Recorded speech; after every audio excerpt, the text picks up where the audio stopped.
থেকে 150 গজের বাইরে আপনাদের যা ইচ্ছা তাই করেন, 150 গজের ভিতরে কোনো কিছু হবে না। নিয়ে আসছেন, আমিন নিয়ে আসছেন, আমরা যেটা আমিন বলি, জমি যখন বাহির করবেন অবশ্যই কিন্তু বিজিবিকে জানায় এটা কাজ করতে হবে। এখন এইখান থেকে যদি আপনি ভিতরে করেন নো প্রবলেম না। এই যে আপনাদের যে সীমান্ত এলাকা দিয়ে এই যে দেখেন আপনাদের লোকের হাতে যে খুঁটি, এই যে হাতে খুঁটি, না না সীমান্ত এলাকায় বরাবর যদি খুঁটি কাটতে হয় অবশ্যই আমাদেরকে জানাইতে হবে।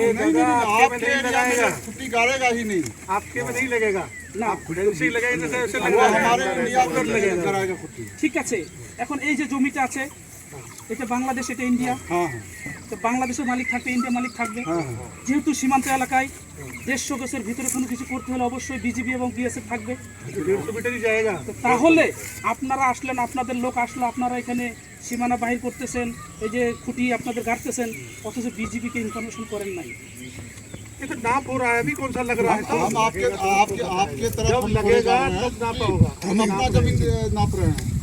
আপনার জমিতে মাপ করেন, ঠিক আছে, আপনার তো যে পিলার থেকে তো ধরতেছেন, সীমান্তে এলাকায় কোনো কিছু করতে গেলে অবশ্যই আমাদেরকে জানাইতে, আমরা এখানে আসবো কি, ঠিক আছে না, আমরা এখানে আসবো। উভয় পক্ষে যে জিনিসটা আসলে সঠিক যেটা হবে সেই জিনিসটা করতে হবে। আপনি तो नहीं होगा।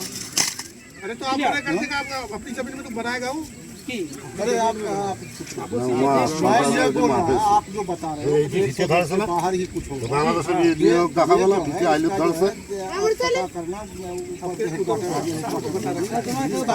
এমনি বাবু পিছনে এই জায়গা ধরেছে না এখন আপনার হিন্দু বাংলা কি হতে আন্তর্জাতিক না আন্তর্জাতিক না বলে তাবত কারমাটে না তাবত থাকি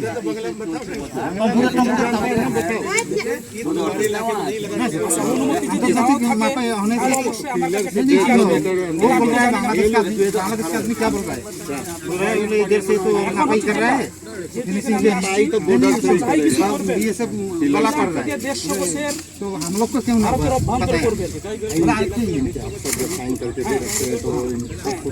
এই গ্রুপটা যখন আপনি নিতে যাবেন অবশ্যই বিজিবিকে ইনফরমেশন করতে হবে। কারণ কি জন্য আপনি এখান থেকে 150 গজ নিতেছেন না 140 নিতেছেন আমার জানতে হবে না। আমি কি এককভাবে আপনার এটা জানেন মাপ দিতে পারবো কি পারবো?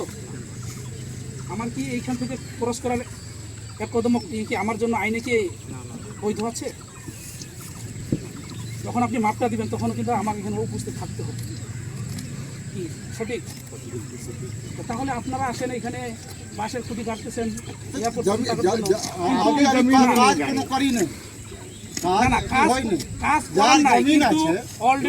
আমি নিয়ে আসছেন এটাতে মাপ দেওয়ার জন্য,